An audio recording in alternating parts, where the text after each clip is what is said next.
সেদিন ডক্টর ইউনুসের সাথে ছবি তোলার জন্য লাইনে দাঁড়াতে হয়েছিল স্বয়ং মেসিকেও। ডক্টর মোহাম্মদ ইউনুসকে তাদের ক্লাবে একটিবার নেওয়ার জন্য উঠে পড়ে লেগেছিল বার্সেলোনা। বাংলাদেশকে গর্ব করার মতো এক মুহূর্ত উপহার দেওয়া এই নোবেলজয়ী বাংলাদেশিকে কাছে পেয়ে নিজেদের গর্বিত বলেছিল বিশ্ব ফুটবলের অন্যতম সেরা ক্লাব এফসি বার্সেলোনা। শান্তিতে নোবেলজয়ী ডক্টর মোহাম্মদ ইউনুসের খ্যাতি গোটা বিশ্ব জুড়ে। মেসির সাবেক ক্লাব থেকে শুরু করে অলিম্পিক সবখানেতেই তিনি বাংলাদেশের নাম উজ্জ্বল করেছেন। 2016 সালে ডক্টর ইউনুসকে বার্সেলোনায় আমন্ত্রণ জানানো হয়। ক্রীড়া জগতের জনপ্রিয়তাকে কাজে লাগিয়ে সামাজিক ব্যবসার মাধ্যমে সামাজিক রূপান্তরের লক্ষ্যে বহুদিন ধরেই কাজ করছিলেন দেশের একমাত্র নোবেলজয়ী ডক্টর ইউনুস।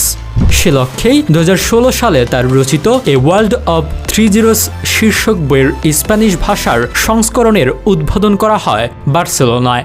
আর এই বইয়ের মোড়ক উন্মোচন করা হয়েছে বিশ্বখ্যাত ক্লাব বার্সেলোনার ক্যাম্প নু স্টেডিয়ামে।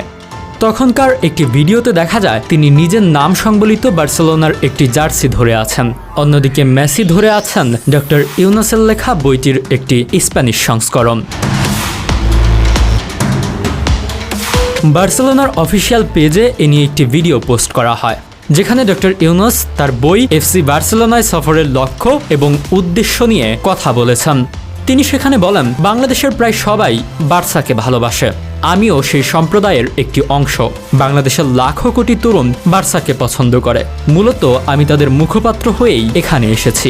আমি যে এখানে এসেছি এজন্যই এখন আমি তাদের কাছে নায়ক হয়ে গেছি। হয়তো তারা সবাই বার্সার খেলা উপভোগ করে, ক্লাবের খেলোয়াড়দের ভালোবাসে এবং তাদের নিজেদের নায়ক বলে মনে করে।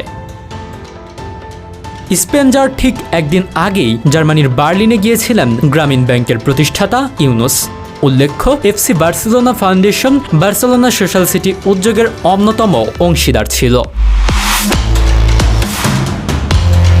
ডক্টর ইউনুস তাদের জানান, হাজার হাজার কিলোমিটার দূরের এই ক্লাবটিকে বাংলাদেশের মানুষ কতটা ভালোবাসে। তবে ইউনুস স্বীকার করেছেন বার্সার বেশিরভাগ খেলোয়াড়ের নাম তিনি জানেন না। 2006 সালে শান্তিতে নোবেল জেতা ক্ষুদ্র ঋণের জনককে স্বাগত জানাতে উপস্থিত ছিলেন বার্সার সহসভাপতি জর্ডি কার্দোনার, ক্লাব পরিচালক ডিডাক লি এবং এফসি বার্সেলোনা ফাউন্ডেশনের পৃষ্ঠপোষক র্যামন গারিগা। কার্দোনার বলেছেন, অধ্যাপক ইউনুসের মতো একজন মানুষকে পেয়ে আমরা সম্মানিত বোধ করছি, যিনি মানবতা ও সমাজের প্রয়োজনে এত কিছু করেছেন। আমাদের মতো ক্লাবের ব্যাপারে তিনি যে আগ্রহ দেখিয়েছেন এটা আমাদের জন্য গর্বের। একজন নোবেলজয়ী আমাদের ক্লাবের দর্শন, ক্লাবের চেয়ে বড় কিছুকে তুলে ধরছেন, এটাও অনেক বড় ব্যাপার। বার্সার একটি জার্সিও উপহার পান ডক্টর ইউনুস। প্রফেসর ইউনুস লেখা জার্সি পরে নিজের অনুভূতি প্রকাশ করেন এই নোবেলজয়ী। আর এবার সে ডক্টর ইউনুসই ভিন্ন এক কারণে আলোচনায়। সাবেক প্রধানমন্ত্রী শেখ হাসিনার পদত্যাগের পর অন্তর্বর্তীকালীন সরকারের প্রধান উপদেষ্টা হিসেবে তাকে চায় বৈষম্য বিরোধী ছাত্র আন্দোলন।